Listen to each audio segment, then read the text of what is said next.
Assalamualaikum warahmatullahi wabarakatuh. Perkenalkan, nama saya Elvina Said dengan NIM 22650111. Nah, jadi di sini saya akan membahas tentang beberapa poin. Yang pertama tentang pengertian prolog. Yang kedua, cara menggunakan prolog.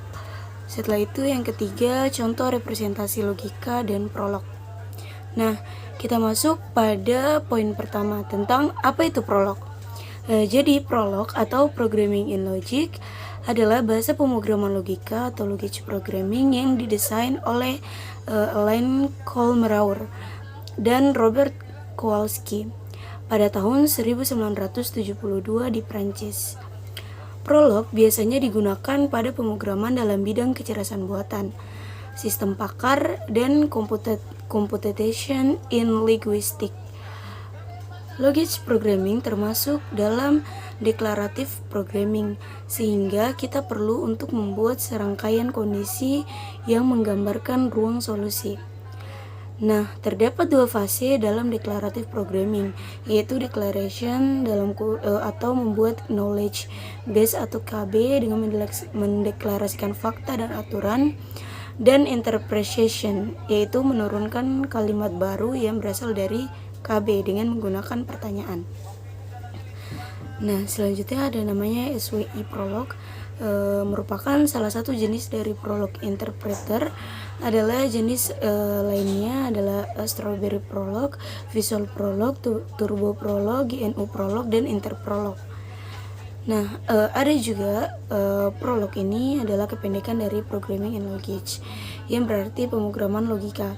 Pemrograman prolog ini menggunakan bahasa deklaratif, di mana pemrograman memberi manfaat dan aturan untuk selanjutnya diselesaikan oleh prolog secara dedukatif, sehingga menghasilkan suatu kesimpulan.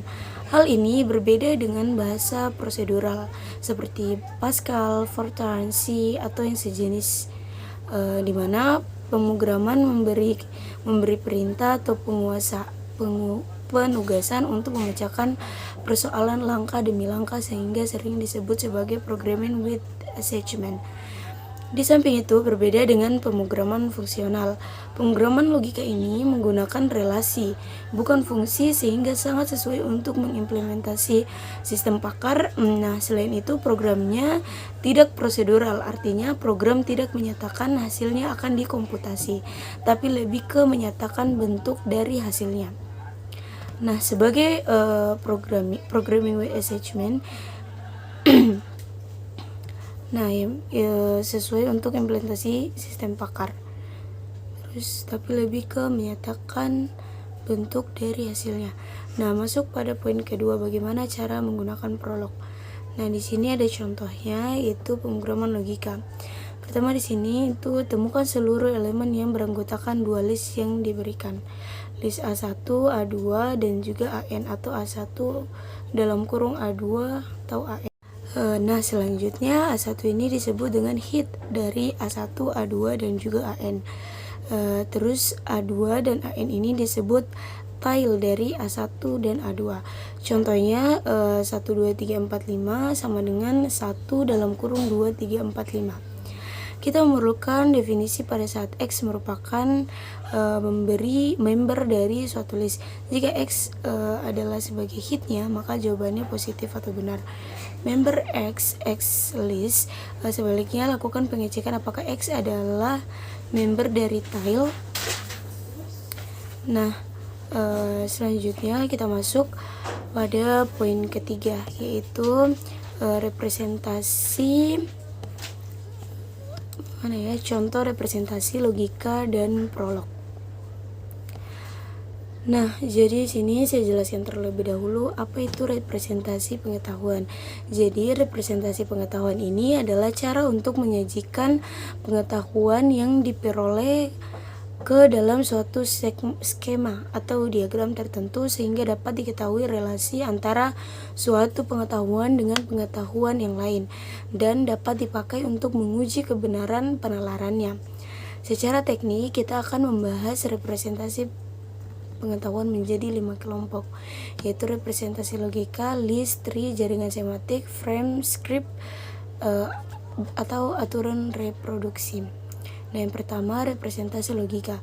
Logika didefinisikan sebagai ilmu untuk berpikir dan menalar dengan benar sehingga didapatkan kesimpulan yang absah.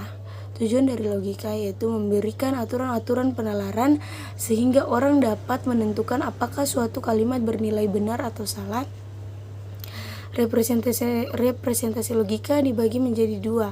Yang pertama, A. Proposisional logik atau logika proposisi. Suatu proposisi merupakan suatu statement atau pernyataan yang menyatakan benar atau true dan salah atau false. Dalam proposisional logika fakta dilambangkan dengan simbol, misalkan P, Q, dan R. Lambang-lambang tersebut dihubungkan dengan relasi-relasi logika menggunakan operator logika. Nah, B. Predikat logik atau logika predikat. Pada logika predikat, proposisi dibedakan menjadi argumen atau objek dan predikat atau keterangan.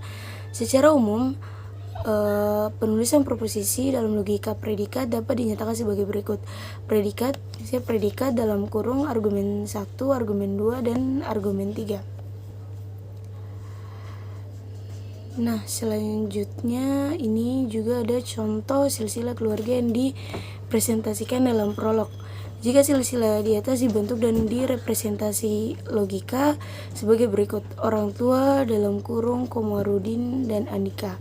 Orang tua Komarudin, Atika. Orang tua Komarudin, Agus. Orang tua Andika adalah Rika dan orang tua Atika adalah Anjar. Nah, yang kedua, kita masuk pada jaringan semantik. Pengetahuan disusun dalam sebuah jaringan yang memiliki komponen utama, yaitu yang pertama ada node. Jadi node ini menyatakan objek, konsep, atau situasi, dinyatakan dengan kotak atau lingkaran. Selanjutnya ada yang namanya ARCS atau link, ini menyatakan hubungan atau node, dinyatakan dengan tanda panah. Nah, yang ketiga ada frames. Jadi frames ini merupakan semantik net yang dilengkapi dengan properties. Suatu frame menggambarkan entitas sebagai set dari atribut dan nilai yang bersesuaian. Suatu frame dapat berelasi dengan frame yang lainnya. 3 komponen utama dari frame itu ada frame name, atribut atau slot, dan values atau subslot. Oke, yang keempat itu ada script atau naskah. Jadi konseptual dependency atau ketergantungan konseptual adalah teori tentang bagaimana mempresentasikan pengetahuan tentang event atau kejadian yang biasanya terkandung dalam kalimat bahasa natural.